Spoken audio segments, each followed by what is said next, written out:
Welcome to live study class YouTube channel. आज है 24 दिसंबर 2020 से करंट अफेयर्स के टॉप इंपॉर्टेंट क्वेश्चन इस वीडियो में डिटेल में डिस्कस कर मिलेंगे, तो कृपया सेशन को अंत तक देखिएगा। अगर आपको इस वीडियो की पीडीएफ चाहिए तो हमारे टेलीग्राम ग्रुप ज्वाइन कर लें। यहाँ से वीडियो की पीडीएफ और नोटिफिकेशन प्राप्त कर सकते हैं। लिंक आपको डिस्क्रिप्शन में मिल जाएगा। अगर आप चैनल पर पहली बार विजिट कर रहे हैं तो चैनल को सब्सक्राइब करके बेल आइकन को हिट कर लें, जिससे नए नए वीडियो की नोटिफिकेशन आपको सबसे पहले मिल सके। चलिए सेशन को स्टार्ट करते हैं, बढ़ते हैं पहले क्वेश्चन की तरफ। पहला क्वेश्चन, हाल ही में राष्ट्रीय किसान दिवस कब मनाया गया है? राष्ट्रीय किसान दिवस कब मनाया गया है हाल ही में? तो सही आंसर हो जाएगा 23 दिसंबर। 23 दिसंबर को राष्ट्रीय किसान दिवस के रूप में मनाया जाता है। Option C is the right answer for this question. Bharat में हर साल 23 दिसंबर अर्थव्यवस्था में भारतीय किसानों की भूमिका को याद दिलाने के लिए राष्ट्रीय किसान दिवस के रूप में मनाया जाता है। तो ये आपको पता होना चाहिए। यह दिन पूर्व प्रधानमंत्री चौधरी चरण सिंह की जयंती के दिन मनाया जाता है। तो इस क्वेश्चन से इतना इंपॉर्टेंट पॉइंट याद रखना है। अगला क्वेश्चन है, हाल ही में एडीबी बैंक ने किस राज्य को 2100 करोड़ रुपए ऋण देने की मंजूरी दे दी है? तो किस राज्य को दे दी है 2100 करोड़ रुपए ऋण देने की? तो सही आंसर हो जाएगा option B, Tripura. ADB bank ने त्रिपुरा को 2100 करोड़ रुपए ऋण देने की मंजूरी दी है। Option B is the right answer for this question. ADB bank की बात आई तो उसका फुल फॉर्म होता है एशियाई विकास बैंक। आपको याद रखना है, एशियाई विकास बैंक, इंग्लिश में बोलते हैं इसको Asian development bank. ADB bank ने पूर्वोत्तर राज्य में शहरी क्षेत्रों और पर्यटन के विकास के लिए त्रिपुरा सरकार को 2100 करोड़ रुपए का ऋण देने की घोषणा की है। अब बात है एडीबी बैंक की, तो उसके अध्यक्ष कौन है? मत्सुगु हसकावा इसके अध्यक्ष हैं। और इसका मुख्यालय कहाँ पर है? Manila, Philippines. और इसकी स्थापना 9 दिसंबर 1966 में इसकी स्थापना हुई थी। तो इस क्वेश्चन से इतना इंपॉर्टेंट पॉइंट याद रखना है। अगला क्वेश्चन है, हाल ही में किस बैंक ने online portal infinite India launch किया है?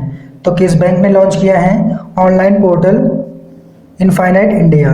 तो सही आंसर हो जाएगा option D, ICICI bank. ICICI bank ने online portal infinite India launch किया है। Option D is the right answer, ICICI bank इसका सही आंसर हो जाएगा।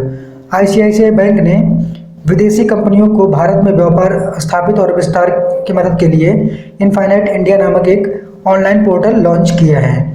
आईसीआईसीआई बैंक का लक्ष्य बहुदेशी कंपनी श्रेणी में अपनी स्थिति मजबूत करना है। अब बात है आईसीआईसीआई बैंक की, तो इसका मुख्यालय कहाँ पर है? मुंबई, महाराष्ट्र में स्थित है। इसके वर्तमान में एमडी और सीईओ कौन है? संदीप बख्शी इसके एमडी और सीईओ हैं। और इसका टैगलाइन क्या है?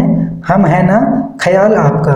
ये आपको याद होना चाहिए, इसके टैगलाइन एमडी और सीईओ और मुख्यालय। ये काफी बार एग्जाम में पूछा हुआ क्वेश्चन है। अगला क्वेश्चन है, जम्मू कश्मीर के लिए सेहत स्वास्थ्य बीमा योजना का शुभारंभ किसके द्वारा किया जाएगा? जम्मू कश्मीर के लिए सेहत स्वास्थ्य बीमा योजना का शुभारंभ किसके द्वारा किया जाएगा? तो सही आंसर हो जाएगा पीएम नरेंद्र मोदी के द्वारा सेहत स्वास्थ्य बीमा योजना का शुभारंभ किया जाएगा। Option C is the right answer for this question. प्रधानमंत्री नरेंद्र मोदी ने 26 दिसंबर को समूचे भारत केंद्र शासित प्रदेश जम्मू कश्मीर के लिए सेहत स्वास्थ्य बीमा योजना का शुभारंभ करेंगे। यह योजना शेष 1 करोड़ आबादी को कवर करेगी, जिसमें आयुष्मान भारत योजना के तहत कवर नहीं किया गया है। अब बात है जम्मू कश्मीर की, तो उपराज्यपाल कौन है? मनोज सिन्हा वहाँ के उपराज्यपाल हैं। तो इस क्वेश्चन से इतना इंपॉर्टेंट पॉइंट याद रखना है। अगला क्वेश्चन है, हाल ही में किस केंद्रीय मंत्री ने भारत में तेंदुओं की स्थिति 2018 पर एक रिपोर्ट जारी की है? तो किस केंद्रीय मंत्री ने जारी की है?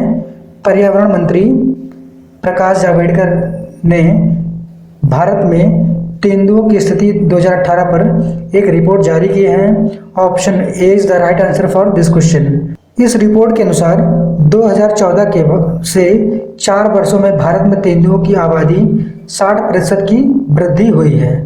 तो इस क्वेश्चन से इतना इंपॉर्टेंट पॉइंट याद रखना है। अगला क्वेश्चन है, 2020 का BBC sports personality of the year award किसने जीता है? BBC sports personality of the year award किसने जीता है 2020 का? तो सही आंसर हो जाएगा लुइस हैमिल्टन। लुइस हैमिल्टन ने यह अवार्ड जीता है, personality of the year award. Option B is the right answer for this question. Formula 1 विश्व चैंपियन लुइस हैमिल्टन ने BBC sports personality of the year 2020 award जीता है या दूसरी बार इनको यह अवार्ड दिया गया है। तो ये आपको ये भी याद रखना है। अगला क्वेश्चन है, हाल ही में किस अभिनेता को न्यू जर्सी राज्य द्वारा लाइफ टाइम अचीवमेंट पुरस्कार से सम्मानित किया गया है? तो किस बॉलीवुड अभिनेता को न्यू जर्सी राज्य द्वारा लाइफ टाइम अचीवमेंट पुरस्कार से सम्मानित किया गया है? तो सही आंसर हो जाएगा धर्मेंद्र। बॉलीवुड अभिनेता धर्मेंद्र को न्यू जर्सी राज्य द्वारा लाइफ टाइम अचीवमेंट पुरस्कार से सम्मानित किया गया है। Option D is the right answer for this question. Bollywood अभिनेता धर्मेंद्र को सीनेट और महासभा द्वारा पारित संयुक्त विधायी प्रस्ताव द्वारा अमेरिका में न्यू जर्सी राज्य द्वारा लाइफ टाइम अचीवमेंट पुरस्कार सम्मानित किया गया है। यह सम्मान हिंदी सिनेमा में अपने खास योगदान के लिए दिया गया है। तो यह उनके खास योगदान के लिए दिया गया है हिंदी सिनेमा में। तो आपको ये भी याद रखना है। अगला क्वेश्चन है, हाल ही में मोतीलाल वोरा का निधन हुआ है, वह किस पार्टी के नेता थे? अभी हाल ही में मोतीलाल वोरा का निधन हुआ है, तो वह किस पार्टी के नेता थे? तो सही आंसर हो जाएगा ऑप्शन ए, कांग्रेस पार्टी के। वह एक कांग्रेस पार्टी के जाने माने नेता थे मोतीलाल वोरा, जिनका भी हाल ही में निधन हो गया है। 1985 से 1998 तक और फिर 1989 से 11 महीने के लिए मध्य प्रदेश के मुख्यमंत्री के रूप में भी सेवा की है। एक पत्रकार के रूप में भी उन्होंने अपना कैरियर शुरू किया था। तो आपको ये सब पता होना चाहिए। अगर आपको समझ अच्छा लगा हो तो वीडियो को लाइक जरूर करें, वीडियो को ज़्यादा से ज़्यादा शेयर करें अपने फेसबुक, व्हाट्सएप और टेलीग्राम ग्रुप में, जिससे इन्फॉर्मेशन और लोगों तक पहुंच सके। अगर आप चैनल पर पहली बार आए हैं तो चैनल को सब्सक्राइब करके बेल आइकन को हिट कर लें, जिससे नए नए वीडियो की नोटिफिकेशन आपको सबसे पहले मिल सके। अगला क्वेश्चन है, हाल ही में 5वीं वार्षिक ग्लोबल टेक्नोलॉजी समिट को किसने संबोधित किया है? तो इसका सही आंसर हो जाएगा विदेश मंत्री एस जयशंकर जी ने 5वीं वार्षिक ग्लोबल टेक्नोलॉजी समिट को संबोधित किया है। Option B is the right answer for this question. Global technology summit GTS जिसको बोलते हैं के 5वें संस्करण वार्षिक का आयोजन वर्चुअली विदेश मंत्रालय और भारत सरकार द्वारा कारगिनी इंडिया के सहयोग से किया गया है। GTS ग्लोबल टेक्नोलॉजी समिट 2020 का थीम का रखा गया है the Jio politics of technology. तो इसका थीम रखा गया है, आपको ये भी याद होना चाहिए। अगला क्वेश्चन है, इंडियन ओशियन रिम एसोसिएशन मंत्रिपरिषद की बैठक के 20वें संस्करण का आयोजन कहाँ पर किया गया है? तो इसका सही जवाब हो जाएगा UAE, संयुक्त अरब अमीरात में इसका आयोजन किया गया है 20वें संस्करण का। Option A is the right answer for this question. संयुक्त अरब अमीरात की अध्यक्षता में वीडियो कॉन्फ्रेंसिंग के माध्यम से इंडियन ओशियन रिम एसोसिएशन मंत्रिपरिषद की बैठक के 20वें संस्करण का आयोजन किया गया है। इस बैठक का विषय promoting a shared density and path to prosperity in the Indian Ocean है। तो आपको इसका थीम याद रखना है। इंडियन ओशियन रिम एसोसिएशन की बात आई है तो इसके महासचिव कौन है? नोमियो नोकवो। और इसकी स्थापना कब हुई है? 7 मार्च 1997 और इसका मुख्यालय कहाँ पर है? मॉरिशस।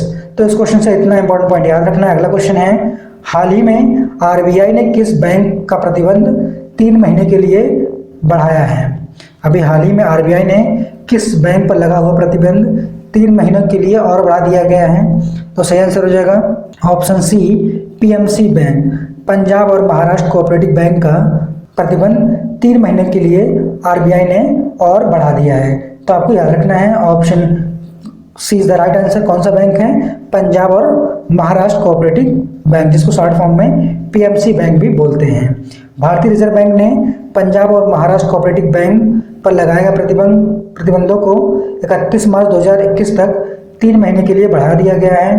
अब बात ये PMC बैंक की, तो इसके प्रशासक कौन है? AK दीक्षित इसके प्रशासक हैं और इसकी स्थापना कब हुई थी? 1984 में। और इसका मुख्यालय कहाँ पर है? मुंबई, महाराष्ट्र में। तो इस क्वेश्चन से इतना इंपॉर्टेंट पॉइंट याद रखना है। अगला क्वेश्चन है, हाल ही में अंतर्राष्ट्रीय मानव एकता दिवस कब मनाया गया है? तो सही आंसर हो जाएगा ऑप्शन बी, 20 दिसंबर। 20 दिसंबर को प्रत्येक वर्ष अंतर्राष्ट्रीय मानव एकता दिवस मनाया जाता है? Option B is the right answer for this question.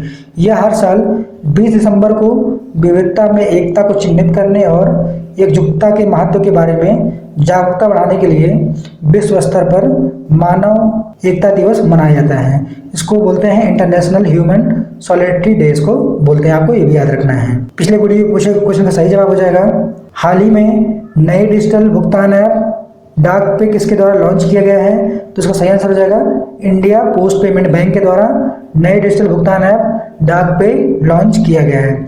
Option A is the right answer for this question. आज का क्वेश्चन आपके लिए है, हाल ही में उदय कोटक किस बैंक के नए एमडी बने हैं? किस बैंक के नए एमडी बने हैं उदय कोटक? तो आपके ऑप्शन है A Axis bank, B Kotak Mahindra bank, C Bandhan bank या डी एचडीएफसी बैंक। तो अपना जवाब नीचे कमेंट बॉक्स में जरूर दें और ज़्यादा से ज़्यादा सही आंसर बताएं। उम्मीद है कि आपको सेशन अच्छा लगा होगा। अगर आपको सेशन अच्छा लगा हो तो वीडियो को एक लाइक जरूर करें और वीडियो को ज़्यादा से ज़्यादा शेयर करें अपने फेसबुक, व्हाट्सएप और टेलीग्राम ग्रुप में, जिससे इन्फॉर्मेशन और लोगों तक पहुंच सके। और आप चैनल पर पहली बार विजिट कर रहे हैं तो चैनल को सब्सक्राइब जरूर कर लें और साथ साथ बेल आइकन को जरूर प्रेस कर लें, जिससे नए नए वीडियो की नोटिफिकेशन आपको यहाँ से प्राप्त हो सके। अगर आपको इस वीडियो की पीडीएफ चाहिए तो आप अपना टेलीग्राम ग्रुप भी ज्वाइन कर लें, यहाँ से वीडियो की पीडीएफ और नोटिफिकेशन प्राप्त कर सकते हैं और टेलीग्राम का लिंक आपको डिस्क्रिप्शन में मिल जाएगा। बस आज की वीडियो में इतना ही।